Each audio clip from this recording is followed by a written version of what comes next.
Hi welcome to Telangana exams YouTube channel. చాలామంది అభ్యర్థులు చేసేటువంటి తప్పులను మీరు కూడా చేయకండి. కేవలం 20% టెట్ మార్కులతో ఉద్యోగం అయితే రాదు. 80% వెయిటేజ్ ఉన్నటువంటి టీఆర్టీ అంటే డిఎస్సి పరీక్షలో టాప్ స్కోర్ సాధించడానికి అవసరమైన ఆ ఒక్క స్ట్రాటజీని నేను ఈ వీడియోలో రివీల్ చేయబోతున్నా. టీచర్ అవ్వాలంటే కంపల్సరిగా ఇది చేయండి. 3 నెలల్లో డిఎస్సి జాబు మీదే అవుతుంది. టీచర్ అవ్వాలన్నదే మీ కళ. చేతిలో టెట్ అర్హత ఉంది, కానీ డిఎస్సి అనగానే గుండెల్లో దడ మొదలవుతుందా? లక్షల మంది పోటీ, అలాగే కొండంత సిలబస్, చేతిలో ఉన్న కొద్ది టైము, ఇవన్నీ చూసి మీరు భయపడుతున్నారా? ఆంధ్రప్రదేశ్లో దాదాపు 3000 పోస్టులకు పైగా మెగా డిఎస్సి నోటిఫికేషన్ అయితే దాదాపు ఖరారైంది. ఆల్రెడీ జాబ్ క్యాలెండర్ కూడా ఇచ్చారు. మరోవైపు తెలంగాణలో కూడా వేల సంఖ్యలో టీచర్ పోస్టులు భర్తీ చేస్తారు. ఇంత భయంకరమైనటువంటి పోటీలో నేను నిలబడగలనా? అసలు ఎక్కడ మొదలు పెట్టాలి? సరైనటువంటి ప్లానింగ్ ఏది అని ఆలోచిస్తూ మీ కళను మీరు పక్కన పెట్టేస్తున్నారా? ఇక ఆ కంగారుకి ఫుల్ స్టాప్ పెట్టండి. ఈ ఒక్క వీడియోతో రాబోయే 90 రోజుల్లో ఒక పక్కా ప్లాన్తో ఎస్జిటి లేదంటే ఎస్ఏ ఉద్యోగాన్ని మీరు ఎలా సొంతం చేసుకోవాలో నేను మీకు క్లియర్గా చెప్తాను. ఈ ప్లాన్ మీరు నిజాయితీగా ఫాలో అయితే జాబ్ మీదే అవుతుంది. ఈ వీడియోని స్కిప్ చేయకుండా చివరి వరకు చూడండి. ఇది మీ లైఫ్నే మార్చేటువంటి సూపర్ ప్లాన్ అనమాట. Please subscribe Telangana exams YouTube channel. ఆ పక్కనే ఉన్నటువంటి బెల్ ఐకాన్ కూడా ప్రెస్ చేయండి. ఇక వీడియోలోకి వెళ్దాం. అసలు ఆట ఇప్పుడే మొదలైంది. టెట్తో కాదు, డిఎస్సిఏ మన యుద్ధం. ఫ్రెండ్స్, ఒక్క నిమిషం, మీరంతా కూడా ఒక నిజాన్ని బలంగా నమ్మాలి. టెట్ పాస్ అవడం జస్ట్ ఒక ఎంట్రీ టికెట్ మాత్రమే. అసలైనటువంటి సినిమా అంతా కూడా టీచర్ రిక్రూట్మెంట్ టెస్ట్ డిఎస్సితోనే ఉంటుంది. మీకు ఆ విషయం తెలుసు. ఎందుకంటే మీ ఫైనల్ సెలక్షన్లో 80% మార్కులు డిఎస్సి నుంచే తీసుకుంటారు. టెట్ స్కోర్కి కేవలం 20% మాత్రమే వెయిటేజ్ అనేది ఉంటుంది. అంటే మీరు టెట్లో జస్ట్ క్వాలిఫై అయినా పెద్ద నష్టమేమీ లేదు. కానీ డిఎస్సిలో వచ్చే ప్రతి మార్కులు కూడా మీ ర్యాంక్ని, మీ పోస్టింగ్ని కూడా డిసైడ్ చేస్తుంది. ఉదాహరణకు ఒక అభ్యర్థికి టెట్లో 150కి 90 మార్కులు వస్తే వెయిటేజ్ ప్రకారం 12 మార్కులు వస్తాయి. అదే మీరు 120 మార్కులు వస్తే 16 మార్క్స్ వస్తాయి. చూడటానికి 4 మార్కుల తేడా చిన్నదిగా అనిపించిన ఫైనల్ ర్యాంకింగ్లో ఇది మిమ్మల్ని 100 మందిని తోట వెనక్కి నెట్టే అవకాశం అయితే ఉంటుంది. కాబట్టి టెట్లో ఆల్రెడీ మంచి స్కోర్ ఉంటే ఇక దాన్ని పక్కన పెట్టేయండి. మీ పూర్తి ఫోకస్, మీ పూర్తి శక్తి మొత్తం కూడా తీసుకొచ్చి 80 మార్కుల డిఎస్సి మీద దృష్టి అయితే పెట్టండి. ఈ 90 రోజుల ప్లాను ఆ 80 మార్కులు కొట్టడం మీదే మీరు కాన్సన్ట్రేషన్ అనేది చేయండి. 90 రోజుల ప్లానింగ్ అనేది నేను చెప్తాను. అది మీ చేతిలో బ్రహ్మాస్త్రం అయితే అవుతుంది. ఈ 90 రోజుల ప్రణాళికను మనం సింపుల్గా 3 దశలుగా విభజించుకుందాం. ఒకటి, మొదటి నెల డే 1 to డే 30. ఇక పునాది వేద్దాం. ఇక్కడ రెండోది ఏంటంటే రెండో నెల ఇది డే 31 to డే 60 సబ్జెక్టులని దున్నేద్దాం. మూడో నెల ఏంటంటే డే 61 నుంచి 90 వరకు, అంటే రివిజన్ అండ్ టెస్టులతోటి మనం రాటు వెళ్దాం.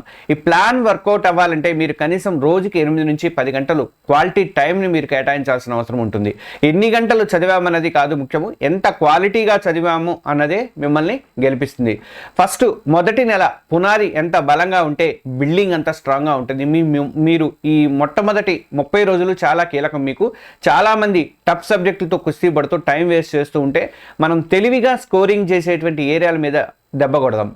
మొదటి 2 వారాలు ఏంటంటే GK, current affairs, perspective and psychology ఇవి తీసుకుందాం.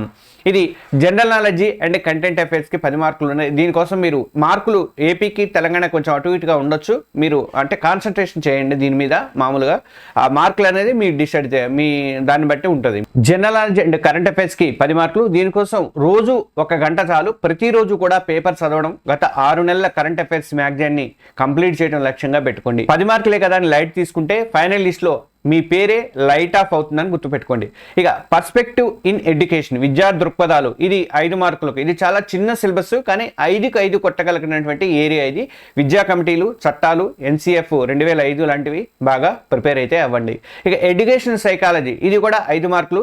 పెరుగుదల, వికాసము, తర్వాత అభ్యసన సిద్ధాంతాలు, ఇవి లేకుండా డిఎస్సి పేపర్ అనేది ఉండదు. కాబట్టి మీ డిఈడి లేదా బిఈడి పుస్తకాలతో దీనికి మీరు ప్రిపరేషన్ అయితే అవ్వండి. ఈ 2 వారాలు కష్టపడితే దాదాపు 20 మార్కులు మీ జేబులో ఉన్నట్టే. ఇక తర్వాత 2 వారాలు ఏం చేయాలంటే కంటెంట్ సబ్జెక్టులతో ఆట మొదలు పెట్టండి. ఇప్పుడు అసలు కథలోకి ఎంటర్ అవుతాము. మనం ఎస్జిటి అభ్యర్థులు మ్యాథ్స్, సైన్స్, సోషల్ చదవాలి. ఎస్ఏ అభ్యర్థులు తమ స్పెసిఫిక్ సబ్జెక్టును పట్టుకోవాలి. కంగారు పడకండి. ముందుగా 3వ తరగతి నుంచి 8వ తరగతి వరకు ఉన్నటువంటి ప్రభుత్వ పాఠ్య పుస్తకాలని లైన్ టు లైన్ మీరు చదవండి. ముఖ్యంగా సైన్స్, సోషల్ కోసం ఎన్సీఆర్టీ పుస్తకాలను రిఫర్ చేస్తే మీకు అసలు తిరిగే ఉండదన్నమాట. ఇక మీకు బాగా ఇష్టమైనటువంటి ఈజీగా అనిపించేటువంటి సబ్జెక్ట్తో మొదలు పెట్టండి. ఇది మీలో కాన్ఫిడెన్స్ని నింపుతుంది. ఈ నెల టార్గెట్ ఏంటంటే నెల చివరి వరకు మీరు జీకే మీద, సైకాలజీ మీద, పర్స్పెక్టివ్ మీద పూర్తిగా నాలెడ్జ్ అనేది పెంచుకోవాలి. కంటెంట్లో కనీసం 40 నుంచి 50% బేసిక్స్ మీద మీరు పూర్తిగా గ్రిప్ రావాలి. మీకు రెండో నెలకు వచ్చేసరికి లోతుగా ప్రిపరేషన్ అవుదాం, లోతుగా చదువుదాం, ప్రాక్టీస్తో దుమ్ము లేపుదాం. ఈ నెలలో మన ఫోకస్ అంతా కూడా కష్టమైనటువంటి టాపిక్స్ అంటే మెథడాలజీ అండ్ ప్రాక్టీస్ మీద అయితే ఉండాలి.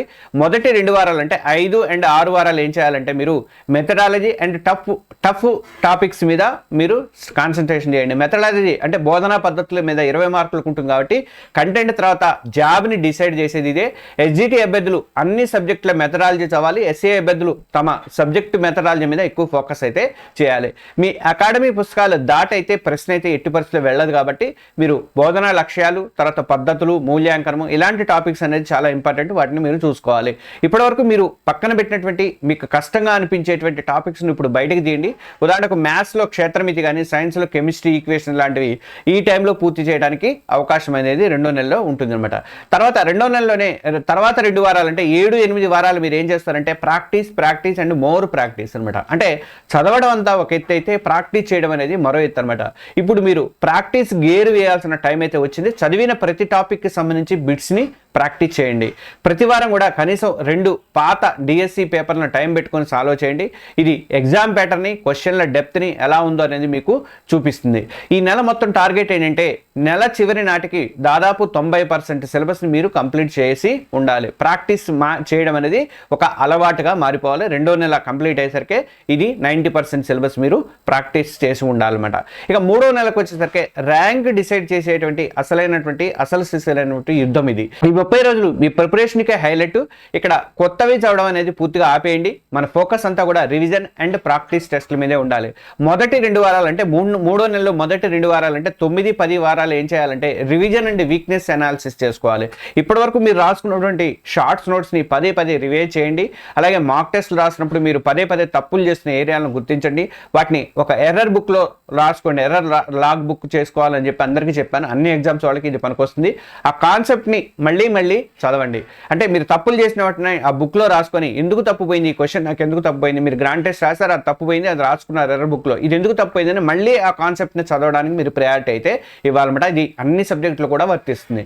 ఇక కరెంట్ అఫైర్స్ని మరోసారి బ్రష్ అప్ అవ్వండి. అంటే చివరి 2 వారాలు అంటే 11 + 12 వారాలు, ఈ 2 వారాలు ఫైనల్ వారు ఫుల్ లెంత్ మాక్ టెస్ట్ రాయండి, అంటే గ్రాండ్ టెస్ట్ రాయండి. ఈ చివరి 2 వారాలు రోజు కనీసం 1 లేదా 2 పూర్తి స్థాయి గ్రాండ్ టెస్ట్లు రాయండి. ఎగ్జామ్ 2.5 నిమిషాలు కాబట్టి మీరు కూడా ఇంట్లోనే అలారం పెట్టుకొని ప్రశాంతంగా ఒక రూమ్లో కూర్చొని అదే టైంలో మీరు ఎగ్జామ్ని కంప్లీట్ చేయడానికి ప్రయత్నం చేయండి. చాలామంది గంటల్లో టకటక పెట్టేసి వచ్చేస్తున్నారు. అలా చేయొద్దు. మేము టెస్ట్లు పెట్టినప్పుడు కూడా చాలామంది గంటలోనే కంప్లీట్ చేస్తున్నారు. అలా చేయొద్దు. 2.5 గంటలు ఖచ్చితంగా మీరు కూర్చొని రాయండి.